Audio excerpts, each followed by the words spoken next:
Hello friends, देव studies से मैं पूनम कुमारी आपका बहुत बहुत स्वागत करती हूँ।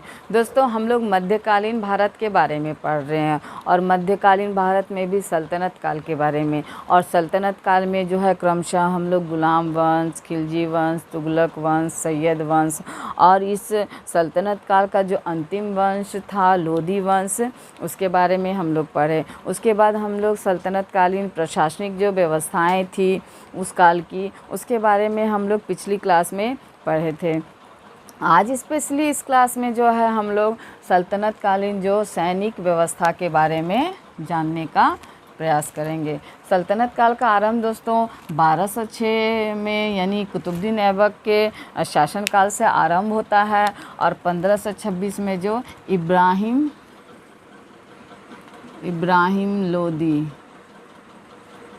जो कि लोदी वंश का अंतिम शासक रहता है, यानी सल्तनत काल का अंतिम वंश रहता है लोदी वंश और उसका अंतिम शासक रहता है ये इब्राहिम लोदी। तो इसकी हार जो है आपका 1526 में जो है पानीपत के प्रथम युद्ध में हो जाता है, जो कि 1526 में होता है। तो इस प्रकार क्या होता है कि सल्तनत काल का अंत हो जाता है। तो इसका समय यानी कि टाइम पीरियड आपका हो गया 1206 से 1526। तो इसके बारे में यानी सल्तनत कालीन जो प्रशासनिक व्यवस्था है उसके बारे में हम लोग पढ़े। आज हम लोग सैनिक व्यवस्था के बारे में जानने का प्रयास करेंगे इस लेक्चर में। तो दोस्तों, आखिर क्या ऐसा कारण था कि जो सल्तनत काल के जो शासकों को एक विशाल सुसंगठित सुव्यवस्थित सेना की आवश्यकता पड़ी। तो जो अगर हम लोग डीपली देखेंगे तो जो तुर्क शासक थे, यानी कि जो सल्तनत कालीन जो 3 वंश थे आरंभिक, गुलाम, तुगलक और खिलजी वंश, ये तुर्क शासकों का वंश था। तो तुर्क शासकों का जो शासन काल रहा है वह जो विशेष करके जो है आपका सैनिक संगठन पर ही चलता था। हमने देखा था मोहम्मद गौरी जो कि आपका कुतुबुद्दीन ऐबक जो कि गुलाम वंश का संस्थापक रहता है, वह मोहम्मद गौरी यानी कुतुबुद्दीन ऐबक जो है मोहम्मद गौरी का दास रहता है। तो मोहम्मद गौरी जब वापस जाने लगता है, भारत की जो राजगद्दी है वह कुतुबुद्दीन ऐबक को यानी प्रतिनिधि के रूप में सौंप करके जाने लगता है। और उस पश्चात क्या होता है कि उसकी मृत्यु हो जाती है, यानी खोखर जातियों के द्वारा उसकी हत्या कर दी जाती है। तो इस प्रकार जो है कुतुबुद्दीन ऐबक के द्वारा जो है गुलाम वंश की यानी स्थापना की जाती है। तो जब गुलाम वंश की स्थापना होती है कुतुबुद्दीन ऐबक के द्वारा, तो चूँकि कुतुबुद्दीन ऐबक का शासनकाल जो है बहुत कम रहता है, यानी कि मात्र 4 साल जो है वह शासन करता है। तो इस पीरियड में क्या होता है कि वो बहुत ज़्यादा जो है सैन्य व्यवस्था या किसी प्रकार के जो है प्रशासन से संबंधित सुधार को वह नहीं कर पाता है। किंतु जब इल्तुतमिश यानी उसका जो दूसरा शासक रहता है इस वंश का, तो दूसरा शासक इल्तुतमिश रहता है, तो जब वह शासक बनता है, राजा बनता है, तो वह क्या करता है कि अपनी सबसे पहले जो सैन्य व्यवस्था को सुदृढ़ करने का प्रयास करता है। यानी कुतुबुद्दीन ऐबक तो जो मोहम्मद गौरी के द्वारा जो सेना उसे दी जाती है आरंभिक काल में, उसी के द्वारा वह शासन प्रशासन को चलाता है।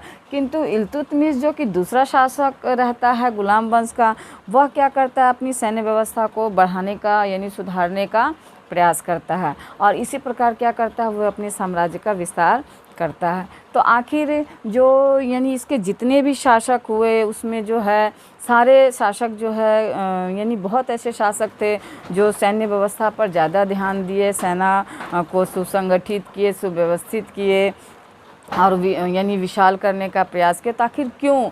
तो इसके पीछे अगर हम लोग देखेंगे कि हमने देखा था कि इल्तुतमिश के समय से ही शासन प्रशासन पर ध्यान दिया जाने लगा, यानी सैन्य व्यवस्था के ऊपर। फिर बलबन वह भी जो है अपनी सैन्य व्यवस्था को सुदृढ़ करता है।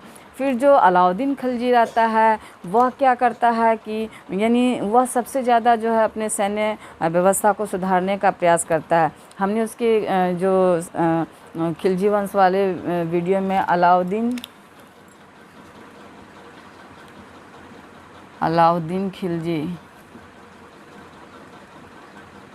अलाउद्दीन खिलजी के बारे में जब पढ़ा था तो हमने देखा था कि जो वह अपनी सैन्य व्यवस्था को सुधारने के क्रम में क्या करता है कि सैनिकों की हुलिया लिखने की प्रथा का आरंभ करता है। फिर वह क्या करता है कि जो घोड़े दागने की प्रथा का आरंभ करता है।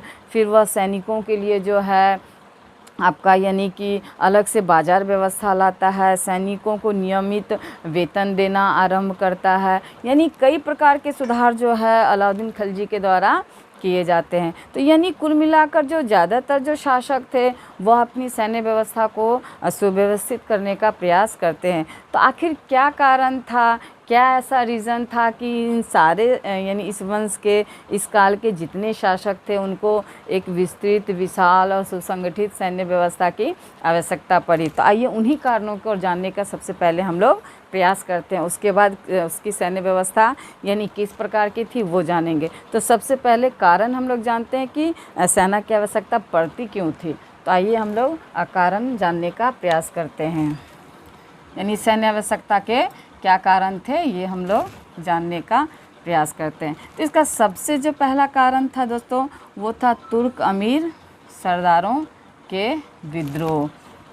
तो ये जो तुर्क अमीर सरदार थे दोस्तों यानी कि वहाँ पर जो है शासन यानी सल्तनत कालीन जो शासन प्रशासन था वह जो था आपका यानी कि केंद्र और प्रांतीय शासन के रूप में यानी दो भागों में जो है शासन प्रशासन बटा हुआ था, एक केंद्र एक प्रांत।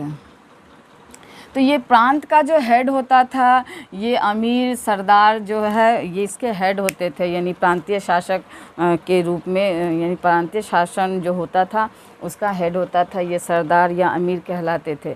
तो ये लोग क्या करते थे कि समय समय पर जो है सुल्तान के खिलाफ विद्रोह कर देते थे, कभी अपना स्वतंत्रता के लिए या कभी कभी और भी रीज़न से होता था कि विद्रोह होता था उन लोगों के बीच में। तो इन विद्रोहों को दबाने के लिए भी जो है सुल्तान को सेना की आवश्यकता पड़ती थी। तो ये पहला कारण हो गया दोस्तों। दूसरा कारण देखते हैं हम लोग। तो दूसरा कारण है राजपूत शासकों का यानी राजपूत शासकों की विद्रोहात्मक नीति। तो उस काल में क्या होता था दोस्तों कि जो राजपूत जो बचे खुचे थे शासक वर्ग राजा जो, तो उस पर क्या होता था जब भी सुल्तान अपनी दमनात्मक नीति अपनाते थे या युद्ध करते थे या आक्रमण करते थे तो वो लोग क्या करते थे, जो राजपूत लोग थे वो विद्रोहात्मक नीति का जो है विद्रोह करते थे। यानी उस चीज़ को वो लोग मतलब एक्सेप्ट नहीं करते थे। तो वहाँ पे क्या होता था राजपूत शासकों को दबाने के लिए भी जो है सेना की आवश्यकता पड़ती थी। तो ये आपका दूसरा कारण हो गया यानी राजपूत शासकों की विद्रोहात्मक नीति। अगला जो है दोस्तों वो है मंगोलों का आक्रमण।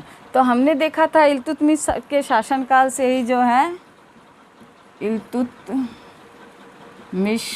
जो कि गुलाम वंश का दूसरा शासक रहता है उसके शासनकाल से ही जो उत्तर पश्चिम के रास्ते यानी मध्य एशिया के रास्ते जो है आपका भारत पर आक्रमण होता है। तो यह आक्रमण जो है लगभग यानी इल्तुतमिश के शासनकाल से तो आरंभ होता है लेकिन लगभग 100 सालों तक जो है यह आक्रमण यानी मंगोलों का आक्रमण जो है होता चला जाता है।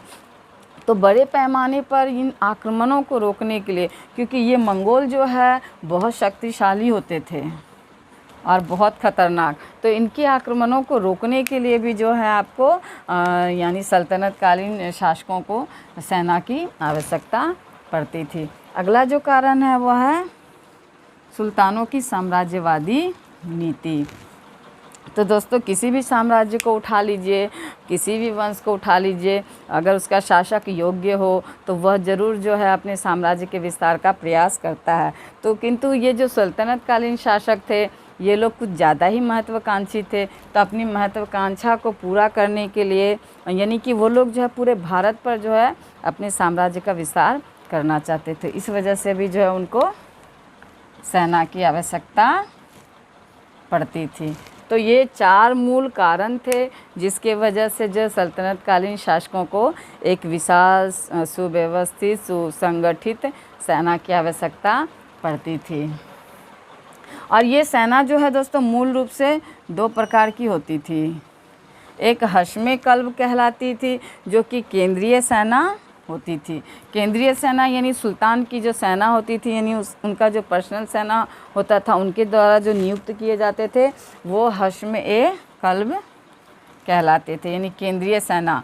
और वहीं हश्म ए अतरफ जो होता था वह प्रांतीय सेना होता था। यानी मैंने अभी पहले ही बताया कि केंद्र और राज्य 2 वर्गों में जो है वहाँ का शासन प्रशासन बटा हुआ था। तो ये जो प्रांतीय जो सेना होते थे, यानी इक्तादार, इक्ता कहा जाता था प्रांतों को उस काल में, तो इक्तादारों के द्वारा जो सेना गठित की जाती थी वह सेना जो है आपका प्रांतीय सेना हश्म अतरफ कहलाती थी। उसके अलावा भी जो है यानी कि ये जो सैनिक विभाग था ये दीवाने अर्ज या आरिज के नाम से जाना जाता था। और इसका जो हेड होता था दोस्तों वो आरिज मुबालिक कहलाता था। यानी सेना का जो हेड होता था वो आरिज मुबालिक कहलाता था। और दीवाने अर्ज जो था वो आपका, यानी ये विभाग हो गया सैन्य विभाग। और वहाँ की जो सैनिक संगठन थी दोस्तों, वह जो है आपका 4 प्रकार की सैनिक, यानी यहाँ पे था 4 प्रकार के सैनिक यहाँ देखने को मिलते हैं, जिसमें कि एक आपका होता है सुल्तान के सैनिक। यानी सुल्तान जब वैकेंसी निकालता था, बहाली की प्रक्रिया वह आरंभ करता था, उस बहाली की प्रक्रिया के द्वारा जो सैनिक भर्ती किए जाते थे वो सैनिक जो है पर्सनली वह सुल्तान का सैनिक कहलाता था। यानी कि ये जो हम लोग देखे हश्म ए कल्ब, ये आपका हो गया सुल्तान के सैनिक। वहीं जो इक्तादारों के सैनिक के रूप में भी भर्ती होती थी, तो इक्तादारों के सैनिक जो कि हश्म अतरफ कहलाते थे। तो ये जो इक्तादारों के सैनिक होते थे दोस्तों, यानी कि इक्तादार यानी प्रांतपति जो होते थे, सरदार या अमीर जो कहलाते थे, वो क्या होता था कि वो भी अपनी सेना रखते थे। यानी कि वो चूँकि प्रांतों का हेड वही होते थे, राजा के नेतृत्व में यानी सुल्तान के नेतृत्व में वो अपने शासन प्रशासन को चलाते थे, किंतु वह सेना रखते थे, यानी उस प्रांत का हेड तो वही होते थे, तो इस वजह से सेना उनके पास भी होती थी। तो वो जो सैनिक यानी इक्तादारों के सैनिक रूप में भी सेना की भर्ती होती थी। वहीं अस्थाई सैनिक के रूप में भी भर्ती होती थी। तो ये अस्थाई सैनिक के रूप में भर्ती कैसे होती थी हम लोग उसको जानते हैं दोस्तों। तो होता क्या था कि जैसे कोई ओकेशन हो, जैसे कहीं युद्ध करना हो, अचानक किसी पर आक्रमण करना हो, या कोई आक्रमण कर रहा है उससे हमको लड़ना हो, तो वहाँ क्या होता था कि अचानक से जो है जनसाधारण से जो है इस अस्थाई सेना का निर्माण किया जाता था। तो ये सैनिकों को जो अस्थाई सेना होते थे, तो युद्ध के समय इनका निर्माण किया जाता था और युद्ध के पश्चात इस सेना को तोड़ दिया जाता था।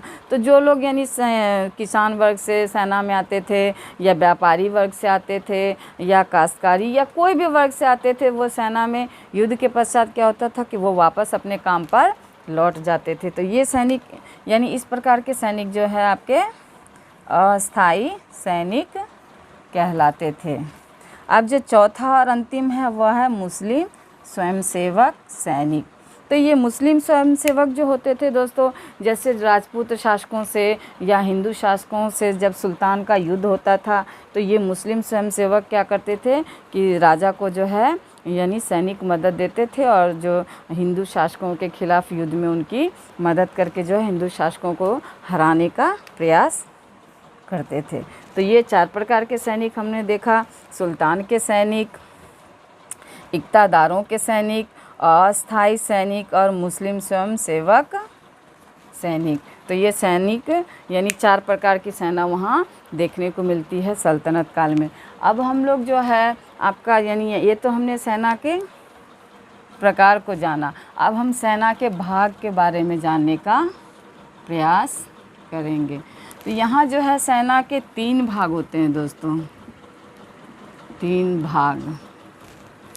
एक घुड़सवार सेना, दूसरी गज सेना और तीसरी जो है आपकी पैदल सेना। तो घुड़सवार सेना सबसे महत्वपूर्ण सेना मानी जाती थी सल्तनत काल में, क्योंकि घुड़सवार सेना क्या होता था कि यानी कि अगर मान लीजिए 100 घोड़े हैं तो 100 घोड़ों पर जो है आपका 100 सैनिक बैठ करके आसानी से तेज़ी से जो है युद्ध क्षेत्र में प्रवेश करते थे और बड़े पैमाने पर जो है भगदड़ मचा करके सेना में जो है मतलब आतंक का माहौल क्रिएट कर सकते थे।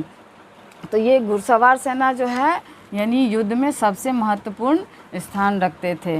वहीं जो गज सेना की अगर हम लोग बात करें तो ये जो गज सेना है दोस्तों, यह भी यानी कि क्या होता था कि जो उस समय में किले होते थे या युद्ध क्षेत्र में प्रवेश का कोई रुकावट द्वार होता था तो उसको ये जो है गज सेना तोड़ने का प्रयास करते थे, यानी उसको भंग करने का रास्ता बनाने का जो प्रयास ये गज सेना करती थी। वहीं जो भगदड़ मचाने में भी जो है युद्ध क्षेत्र में ये गज सेना का महत्वपूर्ण रोल होता था। वहीं जो पैदल सेना है, ये सेना यानी संख्या में ये पैदल सेना सबसे अधिक होती थी।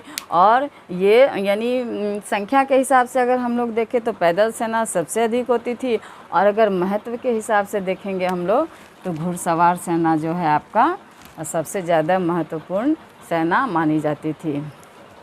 और यहाँ जो सेना का निर्माण है दोस्तों, वह सेना का निर्माण और संगठन जो है दशमलव प्रणाली पर किया जाता था। यानी कि दशमलव प्रणाली कई बार पूछा गया है एग्ज़ाम में। तो ये दशमलव प्रणाली होता क्या था दोस्तों, यानी 10 पर एक हेड होता था, फिर 10 पर एक हेड होता था। तो इस प्रकार जो है दशमलव प्रणाली के द्वारा जो है सेना को व्यवस्थित किया जाता था। तो आइए हम लोग दशमलव प्रणाली कैसी थी उसके बारे में जानने का प्रयास करते। तो सबसे पहले जो है दोस्तों घुड़सवारी सेना के बारे में यानी दशमलव प्रणाली में जो है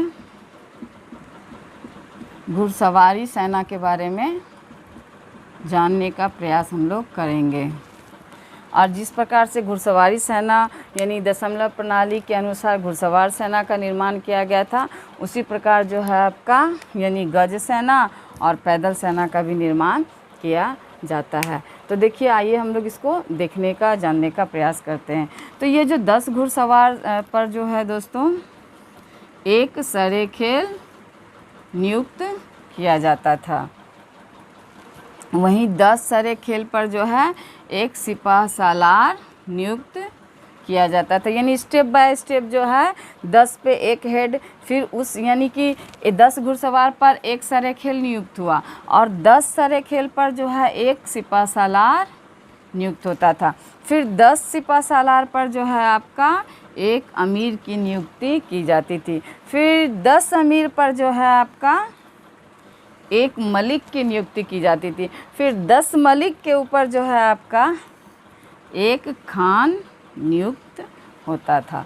तो ये थी आपकी दशमलव प्रणाली जो कि सिर्फ सल्तनत काल में आपको देखने को मिलेगी। और इसी प्रकार जैसे ये घुड़सवारी सेना थी उसी प्रकार जो है गज सेना और पैदल सेना का भी दशमलव प्रणाली पर ही निर्माण किया गया था। और ये जो यानी कि ये एक खान यानी कि मलिक के ऊपर ये खान होता था। इन सब का हेड जो होता था वो आपका आरिजे मुबारिक होता था। यानी आरिजे मुबारिक जो है सैन्य प्रधान कहलाता था आपका सल्तनत काल में। तो ये थे दोस्तों सल्तनत कालीन जो सैन्य व्यवस्था, जिसके कारण सल्तनत काल का शासनकाल इतना लंबा चला और एक बेहतरीन शासनकाल देखने को मिला था सल्तनत काल में। तो ये अगले वीडियो में जो है हम लोग सल्तनत कालीन जो है कला के बारे में जानेंगे। यानी कला में स्थापत्य कला, साहित्य, ये सब यानी जानने का प्रयास करेंगे। तो मेरे वीडियो को देखने के लिए और मेरे चैनल से जुड़ने के लिए बहुत बहुत धन्यवाद। जितना हो सके मेरे वीडियो को लाइक और शेयर कीजिए, और अगर मेरे चैनल को सब्सक्राइब नहीं किए हैं अब तक तो मेरे चैनल को सब्सक्राइब भी ज़रूर कीजिए। धन्यवाद दोस्तों।